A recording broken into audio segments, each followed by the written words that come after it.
Coming up, the forbidden shower, Spraying everywhere!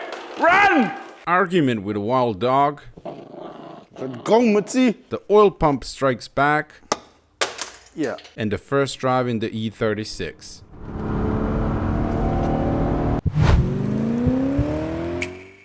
Hello and welcome back to part 2 of Project Valencia. In this episode we are going to rejuvenate this beautiful E36 328i. Our mission is to turn this classic inline 6-cylinder BMW into a reliable go-anywhere machine, and we shall do so by throwing this big pile of parts at it. Unfortunately, my SanDisk SD memory card died and I lost a bit of footage where I started to work on the car, so I'll have to talk you through some of the stuff that I've done and pick it up from there. First, I started by warming up the engine and putting liquid moly engine flush to flush the engine. Next was to attack the leaking valve cover and at the same time do the Vanos and spark plugs. The engine is a bit varnished up, but not too bad, and thankfully there's no sludge and the camshafts are in perfect condition. I also removed the radiator, coolant lines, water pump and the thermostat. And that's more or less it.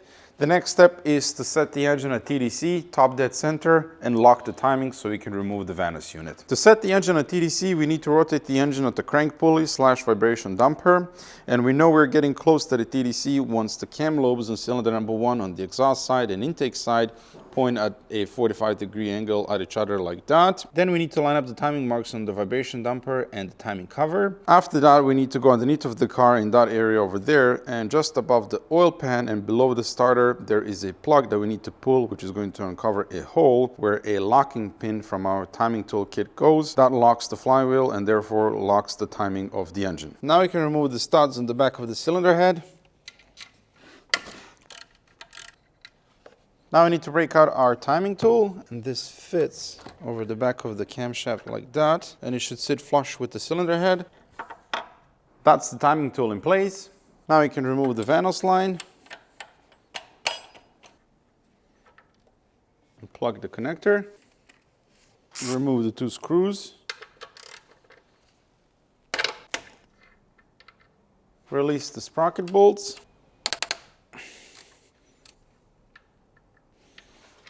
Now we have the lock pin from our timing tool kit, and we need to press down on the camshaft timing chain tensioner and lock it.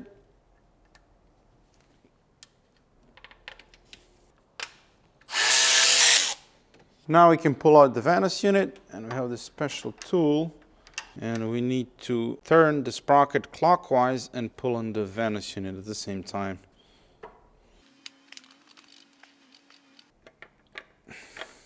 There we go. Say hello to a brand new Vanos unit from Propston Tech. That's right, not rebuilt, but a brand new unit for the M52 engine. Also, York is the only person to offer brand new Vanos units for the M54 engine, as these have been discontinued from the dealer this year, and they also come with upgraded B-Sun parts. No matter which model and Vanos unit you have, you can find rebuild kits, tools, and refurbished or new units on their website. Their customer support is truly amazing, and I can't recommend them enough. Thanks, Jorg. While the Vanos is off, we are also going to replace the diaphragm spring, as if worn, it can cause rattle from the Vanos. So what we're going to simply do is take the plates out, clean them, and then flip them around. That way we have a fresh side and it's like a brand new plate. A clean plate, brand new spring diaphragm. This is the old spring diaphragm, and you can see wear all around it. This is the old disc, and you can see wear on it as well. And we're going to simply flip it around and get a brand new surface. And this is a nice thing to replace while in there. Brand new nuts.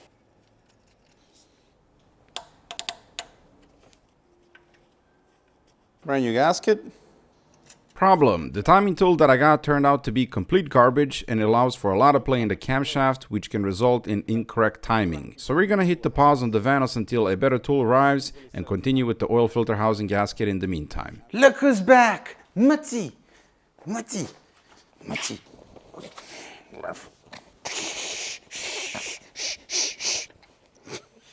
Mutzi, what did you do? What did you do? Look, no. You're supposed to sleep on that. No, let go. Let go, Mutzi. Okay, that's enough. That's enough. Bring you some water.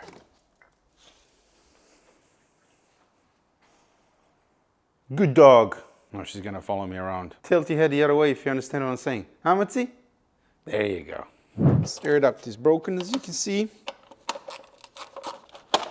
This pulley is shot. You can remove it.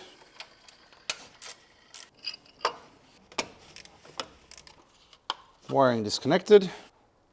Wow.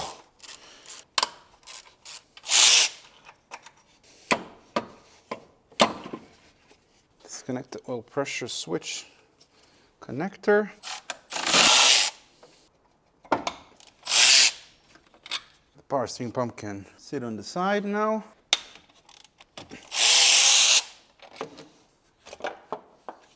And that's the oil filter housing gasket and the little check valve. It wasn't leaking, but the main reason I'm removing this is to replace the check valve. Let's first remove the old gasket. Yeah, it's light plastic. This is the check valve, and its purpose is to keep the oil inside of the oil filter housing, so when you start the car, you get instant oil pressure. Here, I've noticed that if the car sits for a few days and I start it, there will be a rattle from the engine, and the red oil light, which indicates oil pressure, stays on for a bit longer. Normally, it should go out within a second. That means that the oil is draining from the oil filter housing, and this check valve is not doing its job. This is made from plastic, so it'll break, sometimes it can get stuck, and then the oil drains from the housing directly into the oil pan and takes a few seconds to build up oil pressure. So we're gonna fix that by removing this thing and installing a one that's all aluminum. This is billet aluminum, I believe. So a nice upgrade and something that you should definitely do when doing the oil filter housing gasket. So to extract it, I've seen people use screwdrivers and just poke all around. I'm gonna try with pliers to twist the thing and then pull it out. I think I'm gonna take this to a vise, that'll be easier.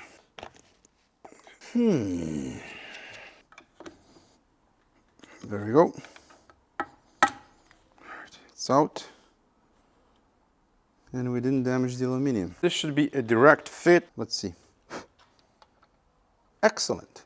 So that's that. With a spring inside, this is never gonna go bad. And this is the one with plastic garbage, which will break and get stuck over time, and then you'll have that issue. Brand new gasket. Now the Vanos line. Brand new Vanos line. Brand new crotch washers. Finger tight, and then we're going to torque it once on the car. We are also going to replace the oil pressure switch. Brand new OE one from Hella. Comes with a fresh gasket. Again, we're gonna torque it once on the car. Mitzi, she's so cute.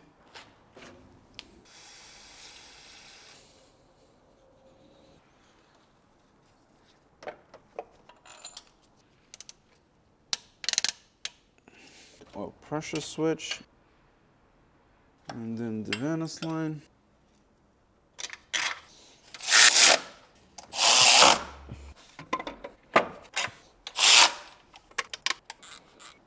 And with that, we can continue with the Vanos. Have the new timing tool here. So now if I try to move the camshaft, it does not have a stupid amount of play. Now we can reinstall the Vanos. So pull it all the way to the right, like that. And then make sure the holes are lined up, that they're all the way to the left, which is correct. Bit of oil here. I talked to Jorg from Propston Tech, and he told me that the absolute best way to reinstall the Vanos unit and to make sure it's installed correctly is to find the smart gears or magic feet, something like that. We need to find feet that match with the splines here, and once we do that, we can just push in the Vanos, and this will move this sprocket here where it needs to be, and the Vanos is going to be installed correctly. After that, we don't need to use that auto tool. We just have to make sure that this is fully retracted in, otherwise if it's not, the timing is going to be off. So make sure that's all the way in. Now we need to start it, so I'm going to slowly turn the shafts until I find those gears and then push the Vanos on. Oh, that might be it. There it is. That's installed. All right, so I'm going to do this again and zoom in on this so you can see it better. For example, put it here and try to push it in. you can see that's not lined up properly.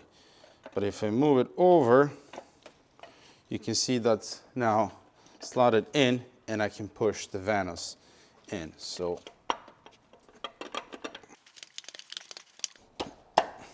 and like that, the Vanos is set correctly. Now what you don't want to do is take that tool and crank this over further that way. That will just pull the piston out of the Vanos unit and it'll mess up the timing. Now we can remove the tensioner pin and we can tighten down the sprocket here. Make sure your socket is clean and it's not full of sand because you're touching bolts that are inside of the engine. Now we can remove the timing tool. Now we can check and measure the adjustment of the Vanos unit. So I have the adapter here that we are going to attach where the Vanos line goes. Now we need to apply compressed air here. TS says between 2 and 8 bars. I'm gonna go with 4. And then we can apply 12 volts to this Vanos solenoid connector here. But be careful, there is a positive and negative. It's marked on the connector, plus and minus. And then we can measure the travel of the Vanos unit. And if it's more than 8.5 millimeters, we are good. If it's less than 8.5 millimeters, we need to remove the Vanos unit and readjust it. Plus to plus. You can hear the solenoid clicking. Okay. Okay, 4 bar wasn't enough. I had to go with 6. So I turned up my compressor. And now if I apply 12 volts, you see the camshaft moving. So I need to grab my caliper and measure. 47.9. So we have 47.9 when we activate the Vanos solenoid, and now we have 38.5, which is 9.4, 9.5 millimeters, and that's bang on the money. It is above 8.5. So the Vanos is set properly. Now we can disconnect this mumbo jumbo. Now the 2 plugs. I forgot to buy them brand new, so for now we're gonna run with the old ones, and I placed an order for the new ones, so I'm gonna replace that once it comes in. For whatever reason, they made it in such manner that you can't just replace the crush washers. The rest of them are torqued. Now we can reinstall the wiring here, the clip. Now is a good time to remove the spark plugs, so you can turn over the engine easier. And I also blowed out and vacuumed the spark plug holes, but that footage is gone. Doesn't look too bad. They definitely need to be replaced. Now we can rotate the engine twice, but first, a bit of oil for the camshafts.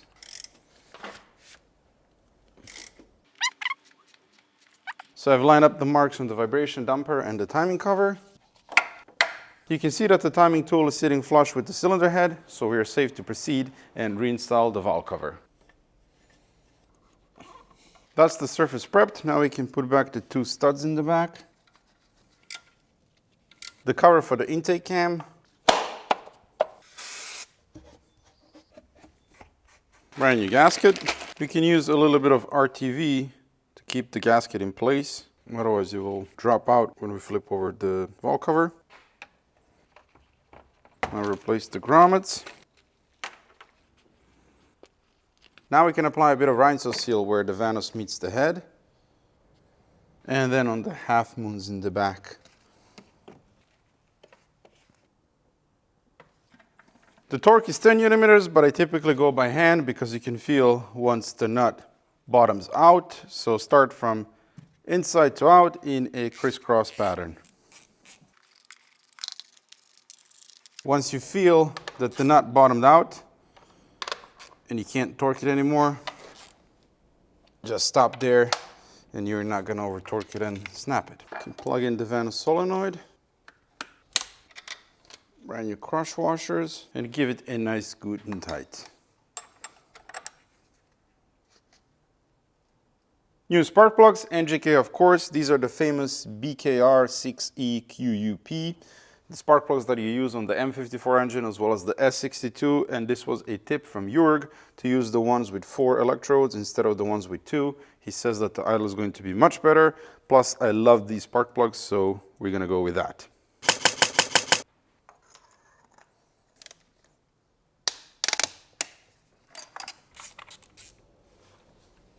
We're keeping the old original coils because back in the day they made things to last.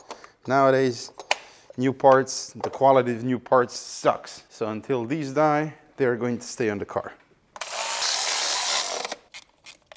Brilliant. The wiring we're going to do a bit later. Brand new oil cap. Now I want to reinstall the water pump and the thermostat, but the coolant in this engine is disgusting. So I want to flush the block a little bit. And then later I'm going to crack open the drain plug on the block and get as much of this nasty coolant out. Had to go to the software store and buy this high-tech garden hose. Look at that nasty coolant. Gonna continue flushing until it becomes clear. Great. Fine Scotch-Brite. Brand new water pump pulley, thermostat, and thermostat housing. Bit of silicone spray on the O-ring.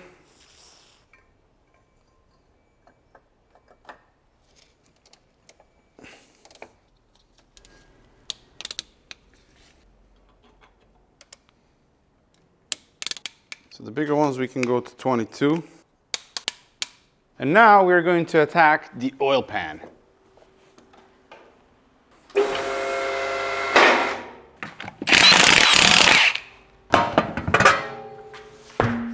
Brakes worn out, but that's okay, we're gonna replace them. Monroe reflex. Need to replace that as well. The bump stop is completely gone. Look at this, the car has original safety wheel bolts, but look at the cover, it has the emblem on it, and this is the original cover from 1996, because today you can no longer buy this. When you buy this cover, it's blank, there's no emblem on it. Nice little detail. The oil pan is not leaking heavily, but it is a bit wet, and since I'm doing a thorough service on this engine, I want to make sure I cover that as well for the future owner. But first, I'm gonna remove the coolant drain plug on the block and get the rest of the coolant out. So get ready for a shower.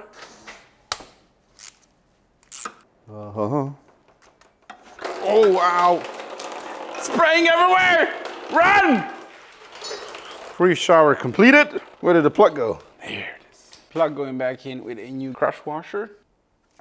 Excellent. To get the oil pan out, we need to lower the subframe. So we're gonna start disconnecting the suspension components.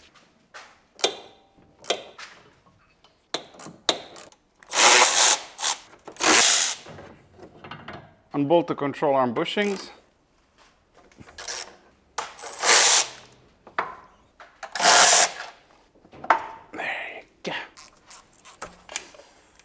Look at that. That is incredibly nasty power steering fluid. It's super black, should be pink. We need to flush that. Next, disconnect the steering column, but first we need to mark its position. Also going to replace the steering coupler, steering column joint. Placed an order for a new one. The E36, this always goes bad and it gives vague steering. There's play in the steering wheel. I'm not sure if it's the same on the E36, but we are going to replace it.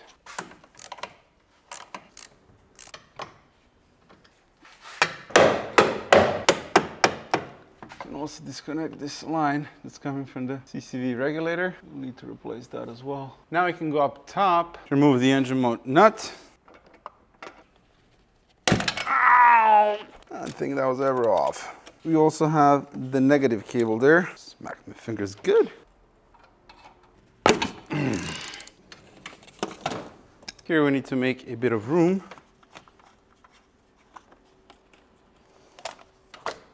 This intake boot is trash.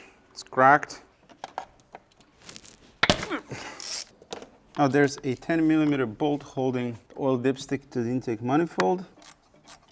Screw is out. Now I can pull out the dipstick. Support brace.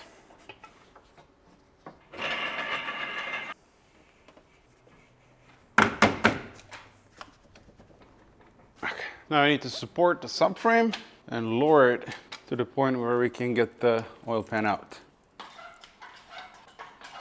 Okay.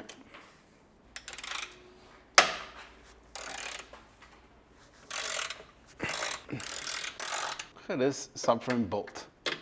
It's brand new. That's why I love cars from Spain.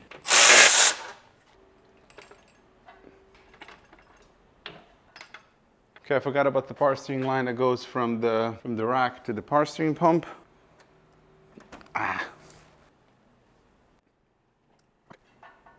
That should be plenty. And now we have enough space to remove the oil pan.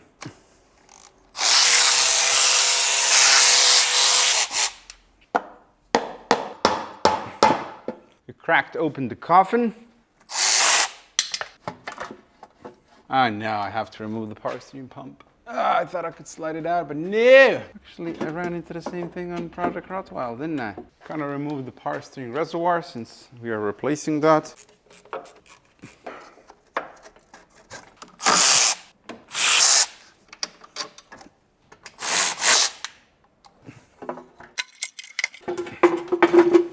Not terrible. Definitely better than Project Rottweil. It's cracking. How's the oil pump nut? It's good. Now I'm going to remove this oil pump and the baffle plate so we can clean it.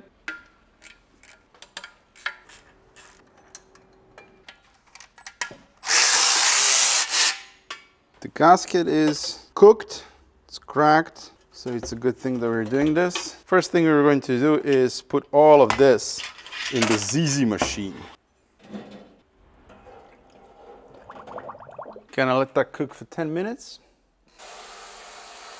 Okay, I had high hopes that I can remove this baffle, grind this rivet off, remove the baffle, put in the vapor blasting cabinet and make this oil pan look better than brand new. Unfortunately, I can't do that because my idea was to drill a hole and tap the threads here, but there isn't enough meat here, enough aluminum to do that.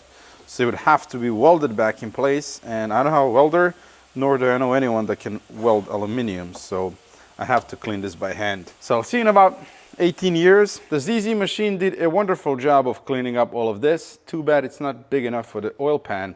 This is not perfect, but it is clean. Now we're gonna remove the oil pump so we can inspect it and clean it. The oil pump nut is a left-hand thread.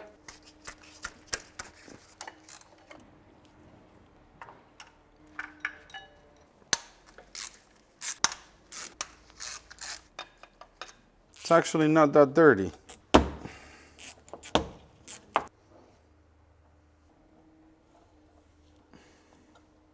Yep. So you can see 2 marks here, and that way you know that this goes back together like that. Yeah, it looks good. Nothing terrible to report. Now I can remove this regulating valve. Is it stuck? Okay, that should shoot out. If memory serves me right. Appears to be stuck. Yeah, like that. Then there's another part there that I'll need to fish out. There it is. Off to the ZZ machine.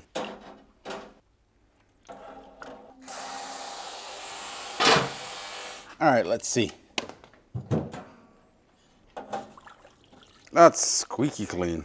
Quite happy with that. Okay, I need to rinse this out now. That looks spiffy, huh? Time to reassemble the oil pump. First, a brand new O-ring here. Fogging oil for men.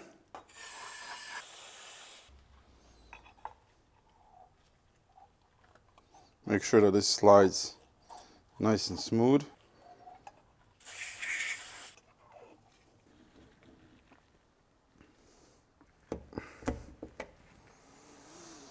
Nice and easy.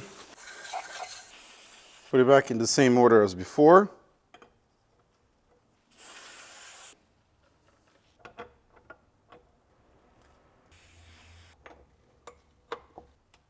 Clean socket.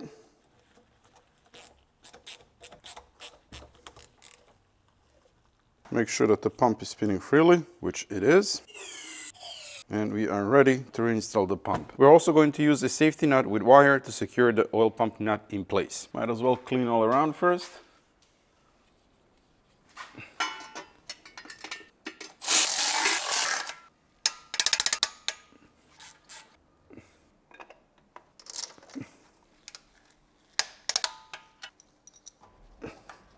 Loctite. Now I can counterhold the crank and give it a nice Guten tight. The safety wire.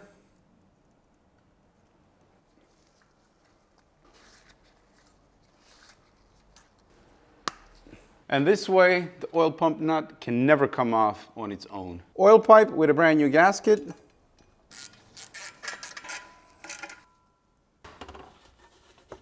Brand new gasket goes like that. And we're gonna use the good old trick with zip ties to hold the gasket in place.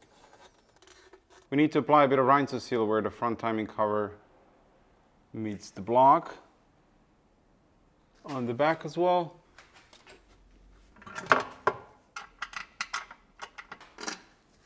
Now we can cut the zip ties. All right, I'm just gonna start them with the electric ratchet, and then we're gonna torque it to spec. The torque is 10 millimeters, and because this is a metal gasket and metal oil pan, you don't have to go in a crisscross pattern. There are a couple here that I need to do by hand. All right. And then the 3 Torx bolts. Power steering pump. Brand new power steering reservoir, power steering lines, and engine mounts. Original mounts.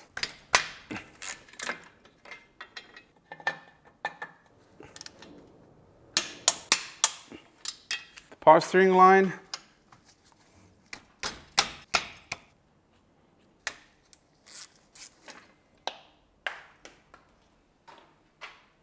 Brand new crush washers.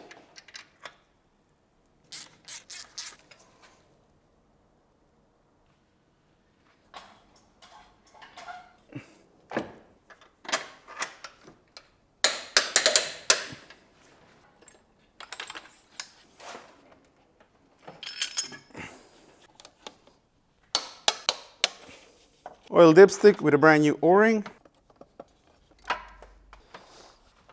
Gonna drop in the new power steering reservoir. What a stupid place to place it. The ground strap, but clean it first.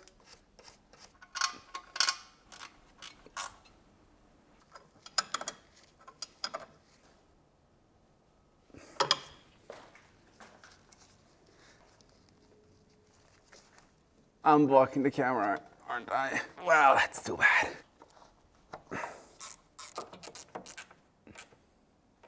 We need to replace the zip ties that someone put here. The steering rack boots. I haven't checked, but hopefully it's not leaking. Nope, it's good. Nope, the other side is dry as well.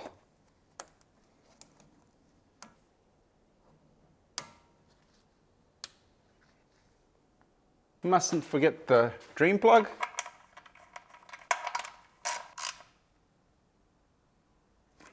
What do we think? Does Mutzi deserve a treat? Chicken, Mutzi, chicken. She loves chicken.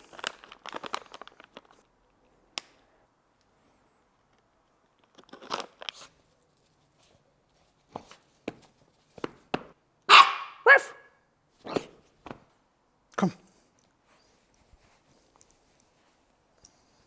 Brand new OE/original parts. We have Mahle premium line radiator, Zax fan clutch, fan blades, belts, pulleys, and coolant hoses. Okay. They couldn't use a bigger plastic nut. Brand new rubber holders here.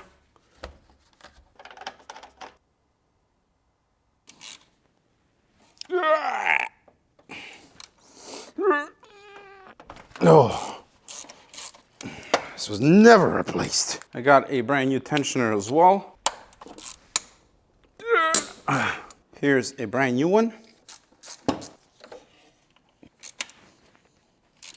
So when you have a brand new tensioner like this one, it is important to compress it 3 times fully. Keep it there. Release and then do the same 2 more times. And that way we are gonna get a good service life out of that tensioner.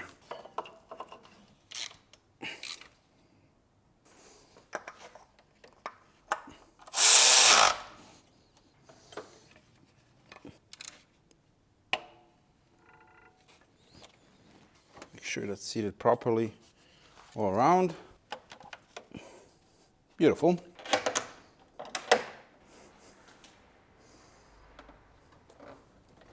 Plug in the connectors And the coolant lines. I think I prefer the clip on the other side.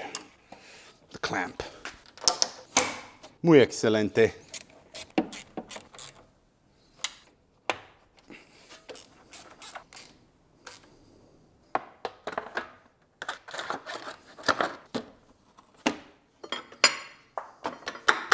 That's it. Nothing more than that. Clips here. Yeah! Yep. Almost forgot the covers for the pulleys. That one goes there.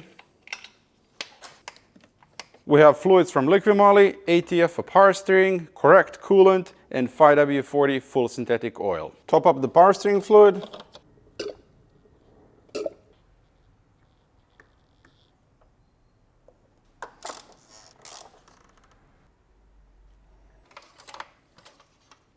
Perfect.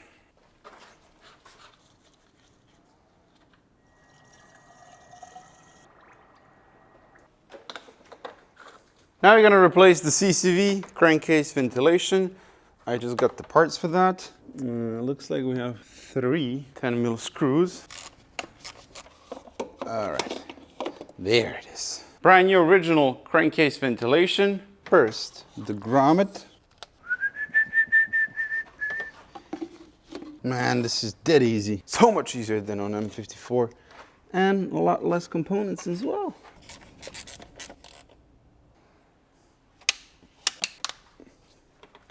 This is the old line that goes to the oil dipstick. It's broken, torn.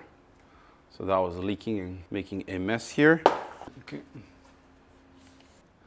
That's connected. Brand new steering joint, steering weeble. I need to line up the marks and install it.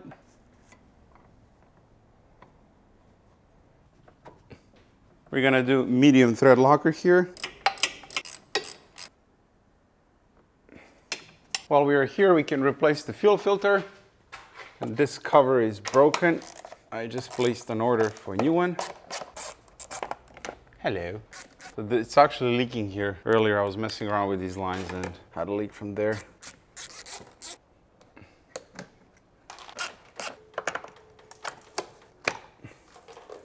Brand new fuel line, brand new stainless steel clamps. Pay attention to the arrow.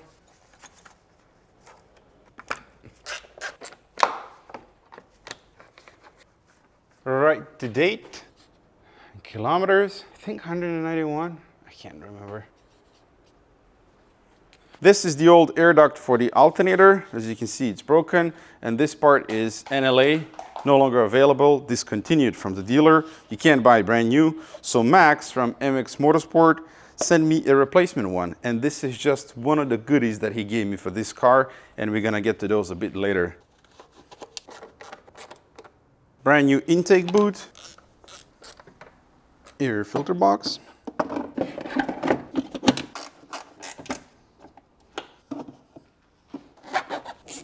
brand new air filter,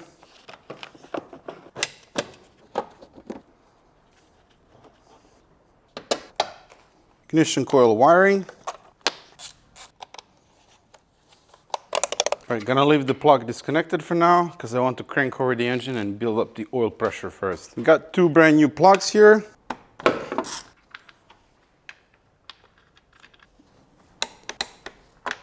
All right, ignition coils are disconnected. I also pulled the fuel pump fuse, and now we're gonna crank the engine over to build up oil pressure because we had the oil pump disassembled and we also replaced the Vanos unit.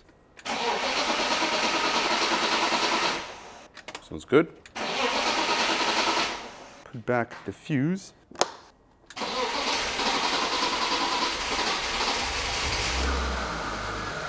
Power steering pump.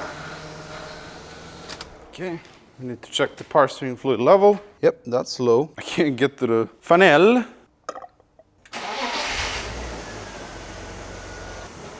It seems that the power steering pump is happy. That being said, I'm going to drain and refill power steering fluid at least 3 more times because it looked really, really nasty. The engine sounds good.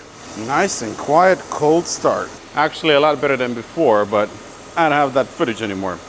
But anyway, now I'm gonna let it warm up and then just make sure there are no leaks, and then we can continue with whatever else we need to do. The engine is fully up to temp. Sounds great, no leaks, so we are good to proceed.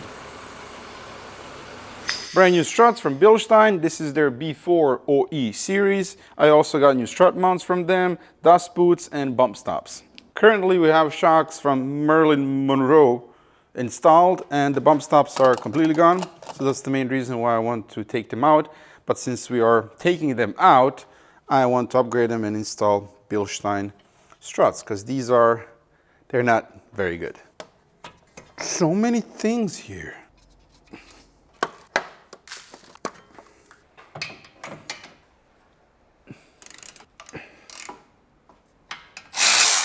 Una más aquí.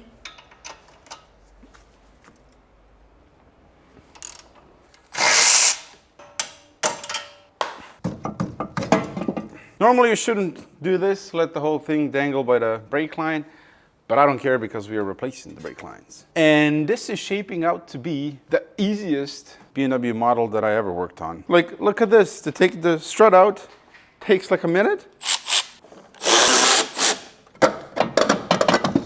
Thank you very much.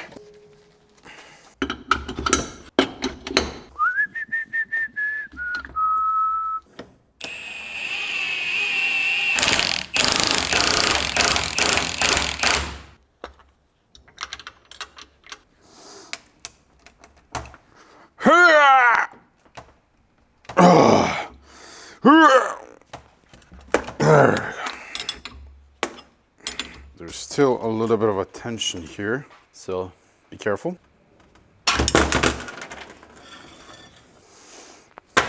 Bastard! I just remembered I forgot to buy the spring pads. How did I manage to do that? I always buy them, always. Let's disarm the bomb. Okay, we're gonna have to hit a pause. Actually, let's see if this is any good. Are you good? Fantastic quality. It doesn't even look that old. It's garbage. Original equipment, approved manufacturer. For what? Toys?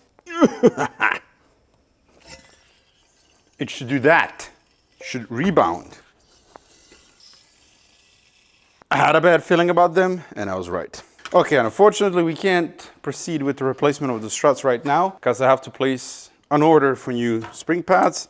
That's probably gonna come tomorrow or maybe the day after that. So let's continue with the rear shocks. And this is what's left of the bump stop. The rear ones must be good. Come on, time to save your pretty face, Merlin.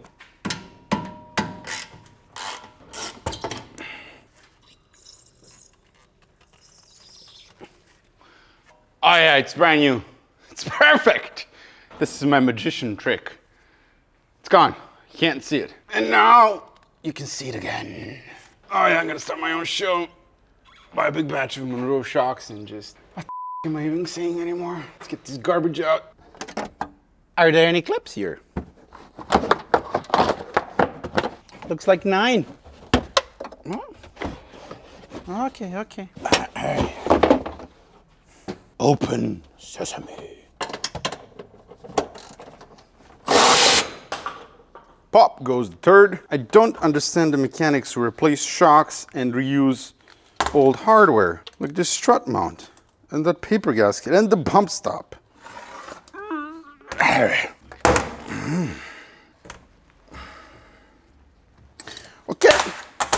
Okay. Don't use an impact if you're planning to reuse the shocks. Ouch.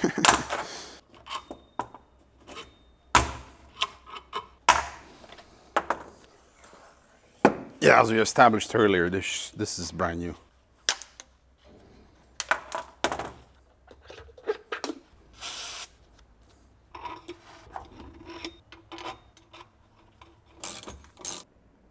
Nice, good and tight. And the bump stop be bumping.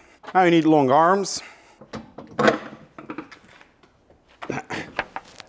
I can't do it. What now? Maybe get this ladder here. Yep, that works.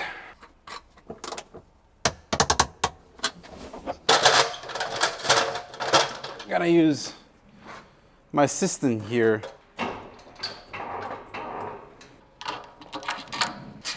Finger tight, And then the final torque is done with the car down on the ground and suspension fully loaded. Now we're going to replace control arm bushings. Currently we have melee bushings on here, and that is unacceptable. They are of very poor quality, so that's coming out. I am a human press.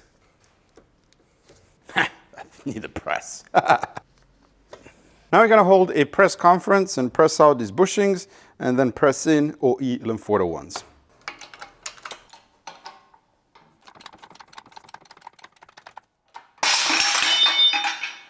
Hello. To press in the new bushing correctly, we need to line up this arrow on the bushing with the notch on the bracket.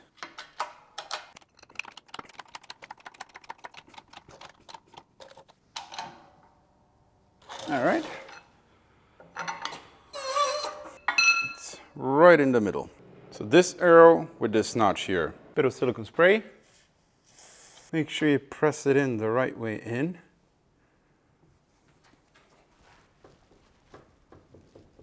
There we go.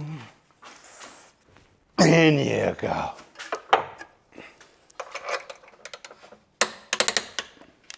And now we can use a bit of brake cleaner to remove silicone spray so it doesn't collect dirt and dust there. Now we're going to replace the rear sway bar links and bushings.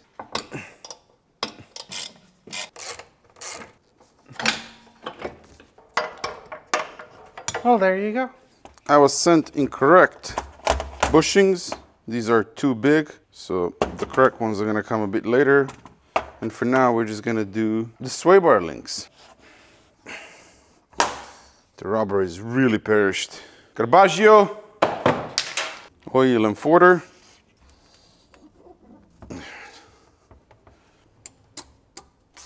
We'll need to do this one finger tight as well. And then torque with the suspension down on the ground. So we'll come for the bushings a bit later. Brand new cover for the fuel filter. Got the new spring pads and the top gasket. And also brand new nuts. Brand new spring pad, the bump stop, then the spring, a washer,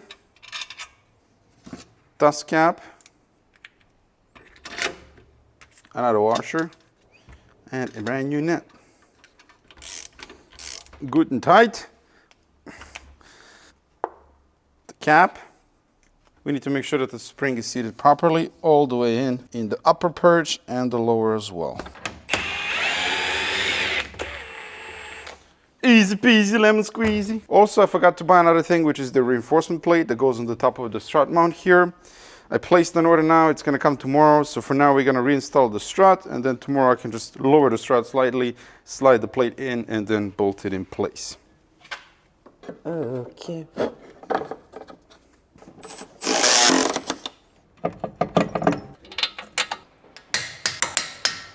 Copy paste on the other side.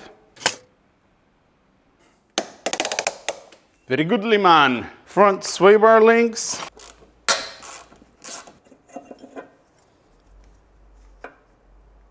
Not good. And the rubber is perished. As this is a bushing as well, just finger tight and then final torque with the car down on the ground. The sway bar with brand new bushings. Normally I would be replacing the control arms and the tie rods as well, but to be perfectly honest with you, there's nothing wrong with these parts here. The boots are still in good condition, the ball joints are good, there's no play in the suspension there, just gonna leave them be. And now the brakes, new rotors and pads all around, brake lines, which is essential on a car that's 27 years old and probably never had them replaced, then wear sensors, springs, and of course the brake fluid.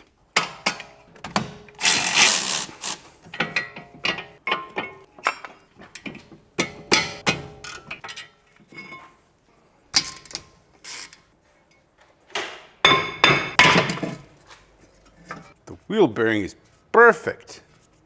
Wear a mask for this.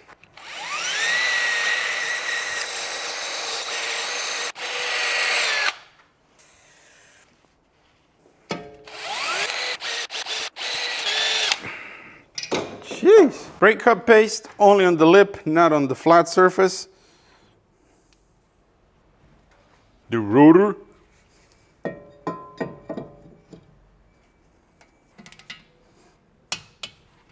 Cleaned up caliper bracket. Compress the caliper.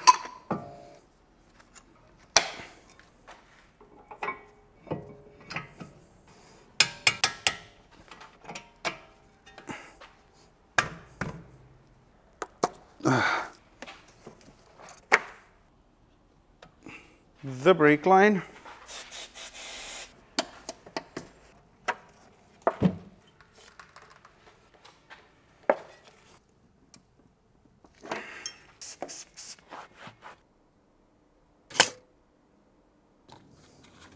So first we're gonna withdraw the bad fluid so we don't push this through the system. Should be yellow, close to transparent. Fresh .4. We're gonna go with 3,343 PSI. All right, let's start this miserable process.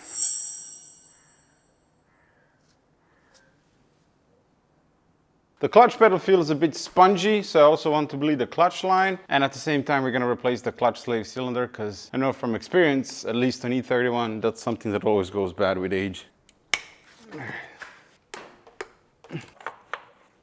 Brand new slave cylinder from ATE. All right, now we need to bleed the clutch line. Same principle as with the brakes. Okay. We are a go. The missing sway bar bushings.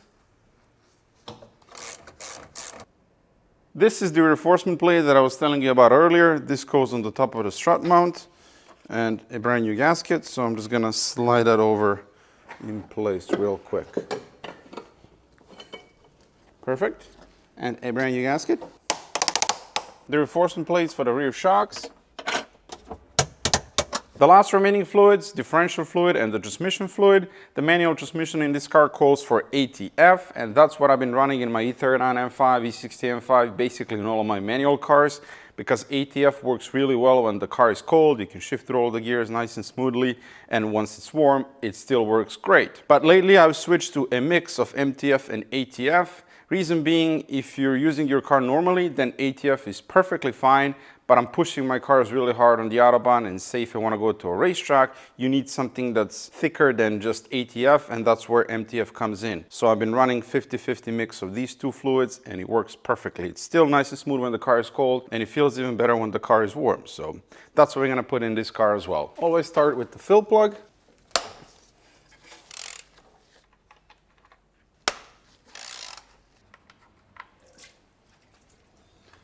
Here is ATF. I'm going to use thread sealer on the plug because these leak very often.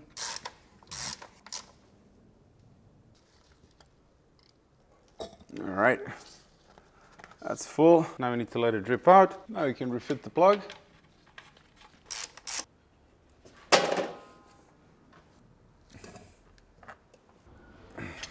Finally, the fuel system. As I already said, the car is 27 years old and all of the rubber fuel lines look horrible. So we're going to use OE Coolline fuel hose. This is rated up to 125 degrees Celsius and briefly up to 140. So you can use it in the engine bay. 2 fuel lines in the engine bay. This is clip-on style, so I had to buy them from the dealer, special order. And then stainless steel fuel clamps, Ideal W4, really good quality. And OE fuel pump, that's simply preventive maintenance with a brand new gasket. Man, the leather is beautiful.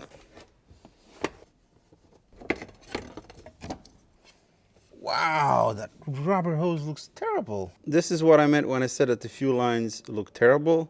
That rubber fuel hose is no longer rubber, it's solid plastic and it needs to be replaced.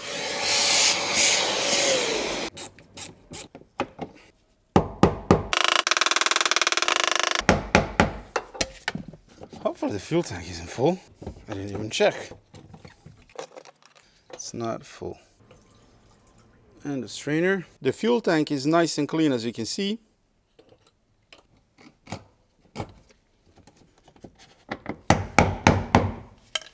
Here we have the return line that we also need to replace. Now I'm going to jump underneath and pull out these fuel lines. Alright. Gonna go cut a new one. New one going in. This is the feed line that I just pulled out. This lives above the fuel tank, runs from the pump to the bottom of the car. We have a hard line in the middle. This is plastic. And then BMW decided to use crimps here to make it more difficult to remove the rubber line, but it's doable. We're just gonna Dremel this out, remove it, and then we can use our brand new hose here. Otherwise, this line is part of some fuel kit that you can get from the dealer, and it's 300 euros. Here we're gonna use these clamps because I'm afraid that if I use the one that has a screw, this is gonna rub up against the chassis or something. So it's better to be safe and use this. Careful when cutting.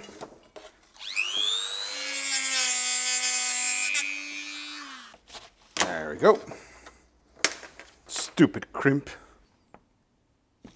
This is why it's very important to replace them, especially when the car is over 20 years old. Rubber doesn't last forever. Now you need to sneak this line through here. Now you go down.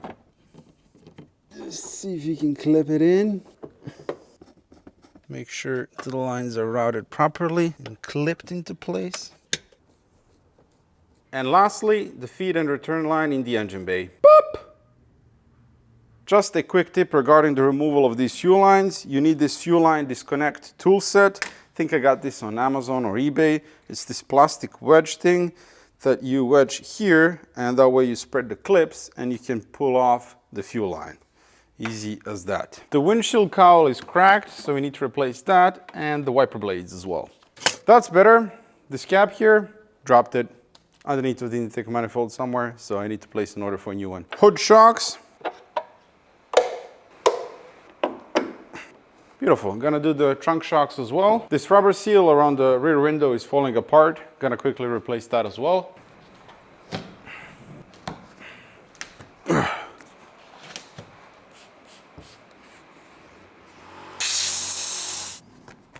A very small detail, but it looks so much better. This bumper trim here is damaged, so we're going to replace it. Brand new one from the dealer. Trim coating from Gion. The hood emblem is worn out. This is one of those goodies that Max from MX Motorsports gave me. Original Style 32 16-inch rims for the E36. In brilliant condition, as you can see, and he didn't want anything for this. He just said, take it. One E36 owner to another. What an absolute legend. Thank you so much, Max. I just installed brand new Continental tires, and now we can put it on the car and see what it looks like.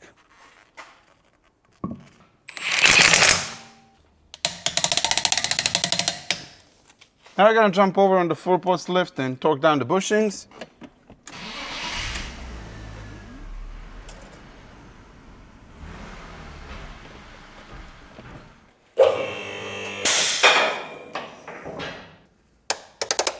And then guten tight for the sway bar link bushings. Couldn't find the torque spec for that. And mustn't forget about the rear sway bar link bushings as well. Now we need to replace the cabin air filter, which conveniently lives in the dashboard. Well, there it is. It's disgusting. Absolutely nasty. Brand new one. And I was wondering why this thing rattles so much. It's literally made out of squeaks. Now we're gonna replace the radio. The current aftermarket unit is an eyesore in this interior. It just looks out of place. Oh, that's wonderful. This is the replacement unit from Blaupunkt. It weighs absolutely nothing. It was only 100 euros. It has Bluetooth. It's not great quality. It's not even good quality, but it sort of blends in with this interior because the design, it's a bit old school. So hopefully this does the trick, because I didn't want anything fancy. It just needs to work and look somewhat decent. Let's see if it works. Oh yeah, it works. Oh yeah. Yeah. I gotta say, the quality of materials in here is abysmal. Bluetooth.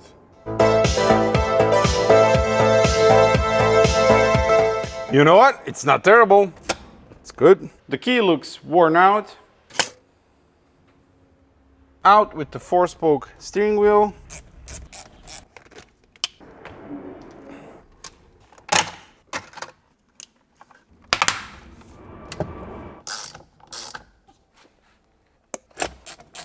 and in with the 3-spoke M Sport steering wheel. You know who gave me this? That's right, Max from MX Motorsports. Vielen Dank, Max. This is so much better than the 4-spoke one. All right, with that, we need to vacuum up the interior, clean the carpets, clean the leather, clean the dash. Interior detailer from Gion. Now we're gonna clean the interior with Color Lock leather cleaner. Strong leather cleaner. Surprisingly, the leather is not that dirty. Leather protector from Color Lock. Clean floor mat. These are discontinued, no longer available, brand new, this color of floor mats. The driver's one is not in the greatest condition, but still holding up. The rest of them are pretty good. And with that, we're done. Petty.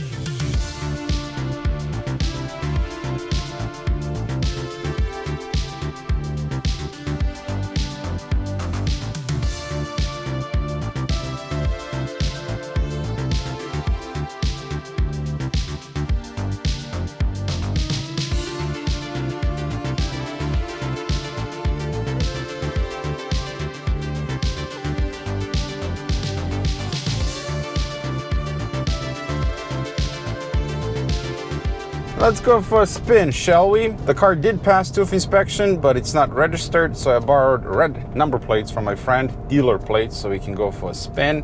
We're gonna hit the Autobahn and back roads and see how this little car feels. There is one thing that remains to be fixed, which is the ASC light that's on the dash right now. My ADS cable, which is needed to read the ASC module, died. A new one is coming, so once that arrives, then I can read the code and see what's wrong, and I'll fix it off camera. But everything else, spot on. So this car doesn't have an adjustable steering column. Apparently after 95, that was no longer an option. The steering wheel is just stuck in one single position, which is a bit annoying, but you can adjust the seat and get it to a somewhat comfortable position. Here we go. First time on the Autobahn with the E36. All right, all right, all right.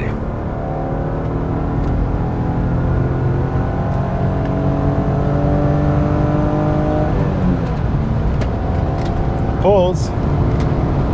That's 160 there.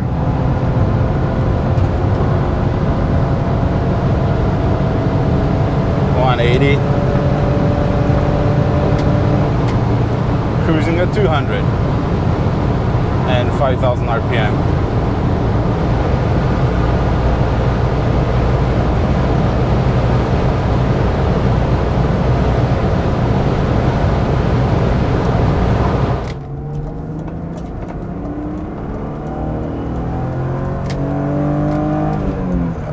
Pulls lovely. Happy little M52. So the reason why I went with Bilstein B4 is I've never tried them before, and I want to see how they compare to B6, which is always my go-to shock. And B6 is a bit on the firm side, but the ride is just sublime. It's more on the sporty side. This feels more plush, so I think it's perfectly suitable for this car. Third gear. Pulls beautifully. Oh, a lot of body roll. Yeah, the B6 definitely feels more planted in the corners. 2000 RPM, third gear. It has the torque and it pulls beautifully, cleanly.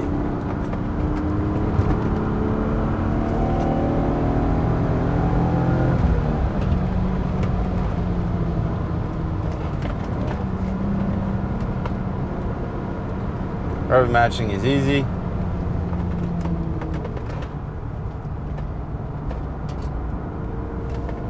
As far as the interior goes, the leather, it's in great condition. The interior looks beautiful, but it is probably the poorest quality interior that I've ever seen on a BMW. Everything rattles. Everything is squeaky. Everything is making noise. Even the turn signal stock. Listen to this. Everything is a bit rattly, but I guess that's just how the E36 is. It does drive absolutely wonderfully.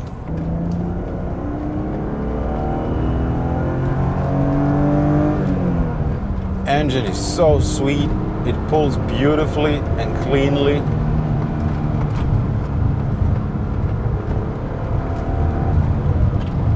It is a beautiful hot summer day, but thankfully the AC is working in this car, so I'm cozy in here.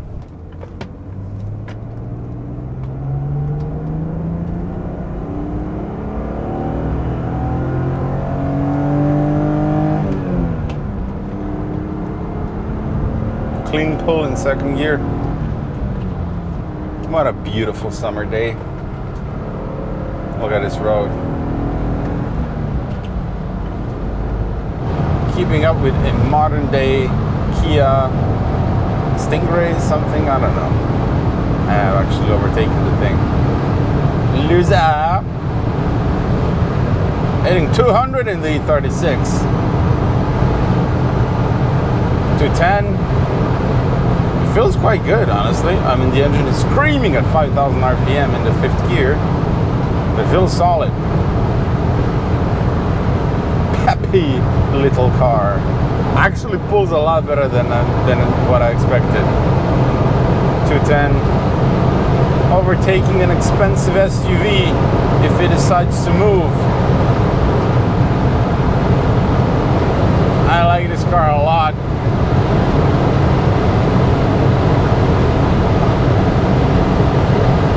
230. I really do like this car a lot. This is the ultimate test for me.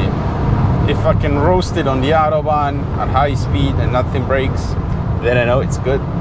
Unfortunately, the time has come to say goodbye to the E36. It was short and sweet, and a big part of me wants to keep it badly, but with 2 new projects coming in September and 250 current ones, the reality is that I simply can't. It is a great, reliable car for any occasion. The M52 is as robust as it gets, and it's very simple to maintain. The car is in great mechanical condition now, the interior is beautiful, and the only downside is the mismatched paint. But the most important thing is that it has absolutely no rust or auto body damage otherwise. A lot of you send me messages and emails when the first episode dropped, so I'll start getting back to you and I'll update the description once it's sold. Not to worry though, this most certainly won't be the last E36 on the channel. Thank you so much for watching, and I hope that you enjoyed this short series. See you in the next one.